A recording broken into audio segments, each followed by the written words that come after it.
அசரி media நேயர்களுக்கு வணக்கம். இரவு நேர பிரதான செய்திகள். முதலில் தலைப்புச் செய்தி. இலங்கையில் தடுப்பூசி அட்டை எப்போது நடைமுறைக்கு வரும்? ஸ்ரீலங்காவை கண்காணிக்க ஐரோப்பாவில் இருந்து 5 பேர் கொண்ட குழு. கிளிநொச்சி மக்கள் மத்தியில் ஏற்பட்டுள்ள மரண பீதி. கொரோனாவால் உயிரிழந்தவரின் சடலம் மக்கள் அஞ்சலிக்கு. கொடிய விஷத்திற்கு இலங்கையில் இப்படியொரு வைத்திய முறையா? மது போதையில் சாரத்தியம், 2 பிள்ளைகளின் தந்தை பலி. 15 வருட கால ரகசியத்தை அம்பலப்படுத்திய முன்னாள் ஜனாதிபதி சந்திரிகா. கிளிநொச்சியில் பெரும் சோகத்தில் ஆழ்த்திய இளம் தாயாரின் மரணம். எக்ஸ்பிரஸ் பேரல் கப்பல் தொடர்பில் சமுத்திர பாதுகாப்பு அதிகார சபை விடுத்துள்ள அறிவித்தல். யாழில் வாழ்வெட்டு குழு தாக்குதல், 2 காயம், உடைமைகளுக்கும் சேதம். டாலர் தட்டுப்பாடு காரணமாக நாட்டில் ஏற்பட்டுள்ள கடும் சிக்கல். குடும்பஸ்தர் வெட்டி படுகொலை, ஊரடங்கு காலத்தில் தொடரும் கொடூரம். தொடர்வது விரிவான செய்திகள். இலங்கையில் தடுப்பூசி அட்டை கட்டாயமாக்குவதற்கான இயலுமை குறித்து பரிசீலனைகள் ஆரம்பிக்கப்பட்டுள்ளதாக தெரிவிக்கப்படுகின்றது. தடுப்பூசி ஏற்றுக்கொள்ள வேண்டிய அனைவரும் பூரண தடுப்பூசியை பெற்றுக்கொண்டதன் பின்னரே இந்த நடைமுறை பின்பற்றப்படும் என சுகாதார அமைச்சர் கெஹலிய ரம்புக்வெல்ல குறிப்பிட்டுள்ளார். மேலும் இதற்கான சட்ட ஏற்பாடுகள் உள்ளிட்ட விடயங்கள் தொடர்பில் கவனம் செலுத்தப்படவுள்ளதாகவும் அமைச்சர் தெரிவித்துள்ளார். இதுவரை தடுப்பூசி ஏற்றுக்கொள்ளாத 60 வயதிற்கும் மேற்பட்ட அனைவருக்கும் அவர்களின் வீடுகளுக்கு சென்று தடுப்பூசி ஏற்றும் நடவடிக்கைகள் துரிதமாக முன்னெடுக்கப்படுவதாகவும் சுகாதார அமைச்சர் மேலும் தெரிவித்துள்ளார். ஐரோப்பிய நாடாளுமன்றம் ஐரோப்பிய நாடுகளுக்கான ஸ்ரீலங்காவின் ஏற்றுமதிக்கு மேலும் வரி சலுகைகளை வழங்க அனுமதிக்கும் மனித உரிமை பதிவுகளை ஸ்ரீலங்கா அரசு பின்பற்றுகிறதா என்பதை ஆராய 5 பேர் கொண்ட குழுவை நியமித்துள்ளது. உயர்மட்ட குழு செப்டம்பர் 27 நாட்டை வந்தடையவுள்ளதோடு அக்டோபர் 5 வரை ஸ்ரீலங்காவில் தங்கியிருக்கும் எனவும் தெரிவிக்கப்பட்டுள்ளது. அரசு உயர்மட்டம், தொழிற்சங்கங்கள், சிவில் சமூகம், முதலாளிகள் மற்றும் ஐக்கிய நாடுகளின் பிரதிநிதிகளை குறித்த குழு சந்திக்க உள்ளது. பயங்கரவாத தடை சட்டத்தை அமுல்படுத்துவது உட்பட மனித உரிமைகளுக்கு தீங்கு விளைவிப்பதால் ஸ்ரீலங்காவிற்கு GSP+ வரி சலுகையை ரத்து செய்யும் யோசனை உள்ளடங்கிய தீர்மானத்தை ஐரோப்பிய ஒன்றியம் கடந்த ஜூன் மாதம் நிறைவேற்றியது. மனித மற்றும் தொழிலாளர் உரிமைகளை பாதுகாப்பதற்கான சர்வதேச மாநாட்டின் மஹிந்த ராஜபக்ஷ நிர்வாகத்தால் செயல்படுத்தப்படாததால் பிப்ரவரி 2020 முன்னுரிமை வரி சலுகையான GSP+ இடைநிறுத்தப்பட்டது.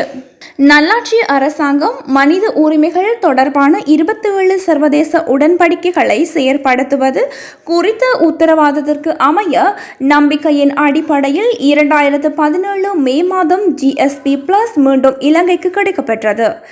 எனினும் இந்த சலுகையை ஸ்ரீலங்காவிற்கு தொடர்ந்து வழங்குவது குறித்து ஆராயப்படவுள்ளமை குறிப்பிடத்தக்கது.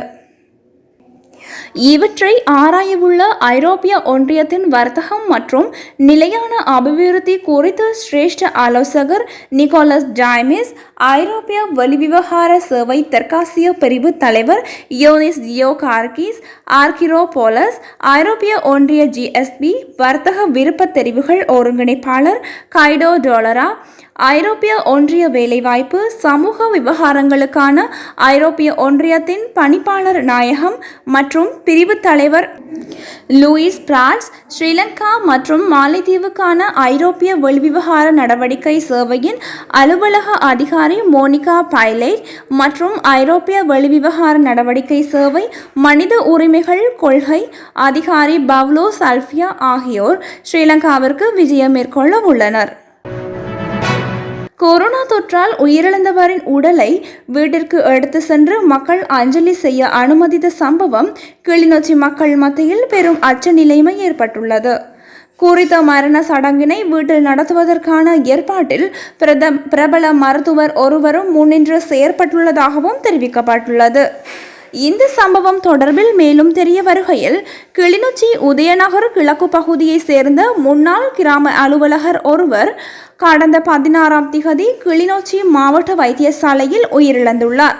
இந்நிலையில் நேற்று முன்தினம் இரவு அவருடைய இறுதி நிகழ்வுகள் அவரின் வீட்டில் நடைபெறும் என்று ஒலிபெருக்கி ஊடாக அறிவிக்கப்பட்டிருக்கின்றது.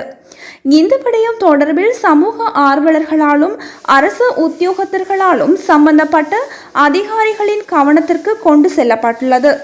ஏற்கனவே கொரோனா தொற்று ஏற்பட்டு தனிமைப்படுத்தலுக்கு உள்ளான வீட்டில் கொரோனாவால் உயிரிழந்தவரின் சடலத்தை மக்கள் அஞ்சலிக்காக அனுமதிக்கின்ற போது அங்கு செல்கின்ற மக்களூடாக மீண்டும் கொரோனா பரவல் ஏற்படும் அபாயம் உள்ளதால் அவர்கள் சுட்டிக்காட்டப்பட்டுள்ளது. இதனை அடுத்து நேற்று காலை 7 மணியளவில் அவரின் சடலம் வவுனியாவில் உள்ள பூந்தோட்ட மயானத்திற்கு எடுத்து செல்லப்படுவதாகவும் தெரிவிக்கப்பட்டு எடுத்து செல்லப்பட்டிருக்கின்றது. இருந்த போதிலும் வாகனம் வவுனியா செல்வதற்கு பதிலாக உதயநகர் கிழக்கில் உள்ள அவருடைய வீட்டிற்கு சென்றிருக்கின்றது. மாந்திரீக முறையினை பயன்படுத்தி கொடிய பாம்பு விஷத்தினை போக்கக்கூடிய வைத்திய முறையினை பரம்பரையாக மட்டக்களப்பில் உள்ள ஒருவர் மேற்கொண்டு வருகின்றார். தந்தை வழியினூடாக தற்போது 3வது தலைமுறையாக மேற்கொண்டு வருகின்றார். காட்டுப்பகுதியில் தவம் இருந்து நாக வழிபாடு மேற்கொண்டு இந்த வைத்திய முறையினை மேற்கொள்கின்றார். இலங்கை போக்குவரத்து சபையின் திருத்த பணி சேவை பேருந்து மோதியதில் 2 பிள்ளைகளின் தந்தை ஒருவர் உயிரிழந்துள்ளதாக நாவலப்பிட்டி காவல்துறையினர் தெரிவித்துள்ளனர். இந்த சம்பவம் நேற்று மாலை கினிகத்தேனை அனுரத பிரத்தமிக்க வித்தியாலயத்திற்கு அருகில் இடம்பெற்றுள்ளது. குறித்த சம்பவத்தில் நாவலப்பிட்டி பென்னிசுத்துவ பிரதேசத்தை சேர்ந்த சரத்குமார பியதாச வயது 68 என்ற 2 பிள்ளைகளின் தந்தையை இவ்வாறு உயிரிழந்துள்ளார். சம்பவம் தொடர்பில் தெரிய வருகையில் நாவலப்பேட்டையில் இருந்து கினிகத்தேனை பகுதிக்கு வந்த நாவலப்பேட்டை டிப்போவிற்கு சொந்தமான திருத்த பணி சேவை பேருந்து மோதியுள்ளது.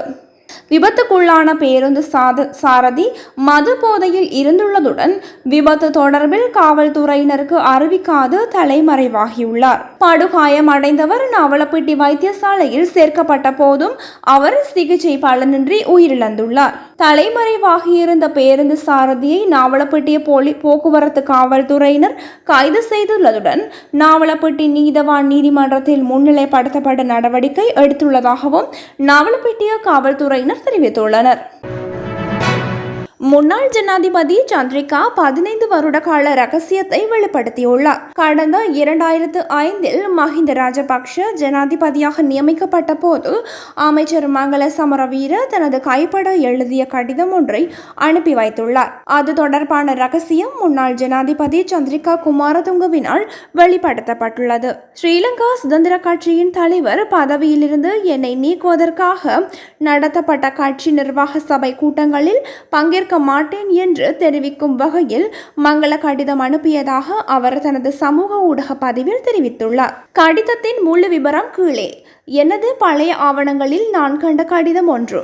இது எனது 61வது பிறந்த நாளில் மிகவும் கௌரவ குறைச்சலான முறையில் ஸ்ரீலங்கா சுதந்திர கட்சியின் தலைவர் பதவியிலிருந்து என்னை நீக்குவதற்காக இடம்பெறும் கட்சி நிர்வாக சபைகள் மற்றும் கட்சிக்காக நடத்தப்படும் மத்திய குழு கூட்டங்களில் பங்கேற்க மாட்டேன் என அறிவிக்கும் வகையில் மங்கள சமரவீர மஹிந்த ராஜபக்ஷ ஜனாதிபதிக்கு கடிதம் ஒன்றை அனுப்பி வைத்திருந்தார்.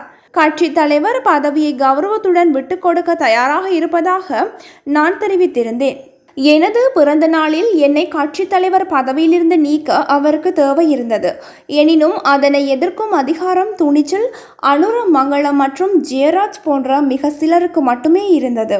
மங்களவிற்கு மனச்சாட்சியப்படி அவர் உடன்படவில்லை என்று தெரிவிக்கப்பட்டாலும் மஹிந்தவின் தலைமையை எதிர்க்க மாட்டேன் என்று பல சந்தர்ப்பங்களில் வாய்மொழியாகவும் எழுத்து மொழியாகவும் தெரிவித்திருந்தார்.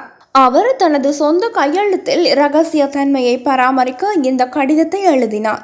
சரியாக 10 மாதங்கள் கழித்த பின்னர் அவர் எந்தவித காரணமும் இல்லாமல் அமைச்சிலிருந்து நீக்கப்பட்டார்.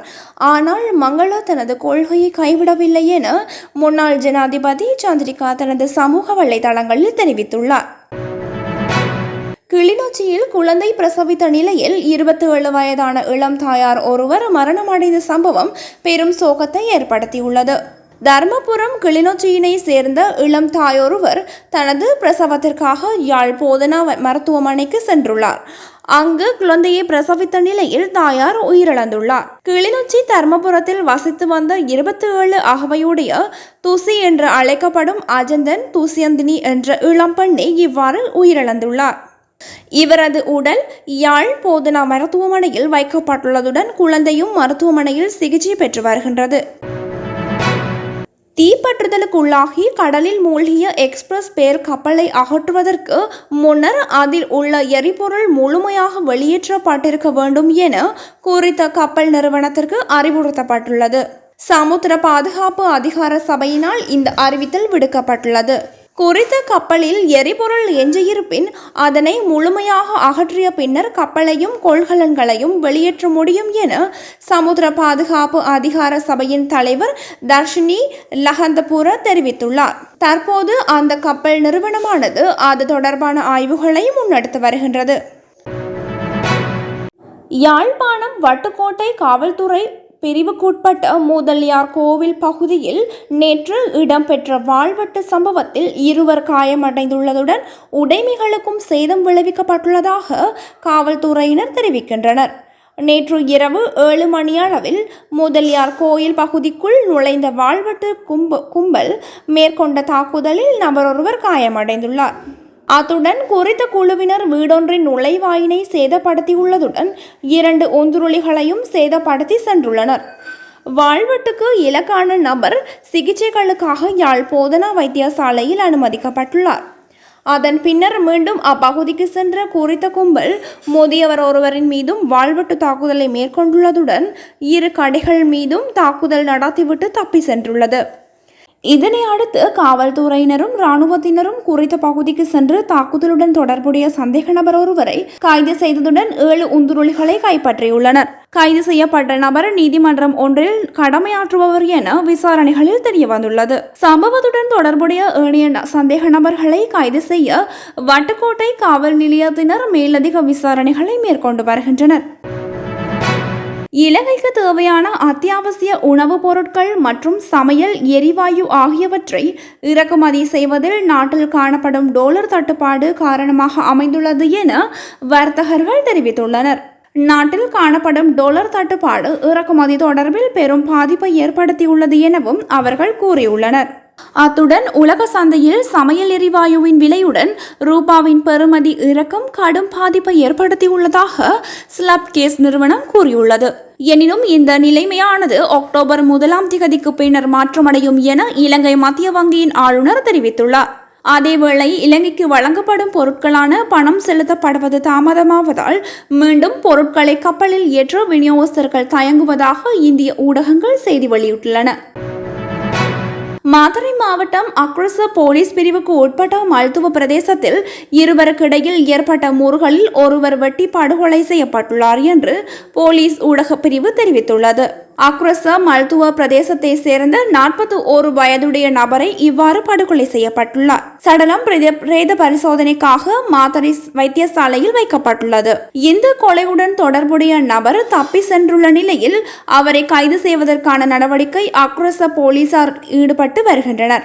இதுபோன்ற செய்திகளை அறிந்து கொள்ள அசரி மீடியாவுடன் இணைந்து கொள்ளுங்கள்.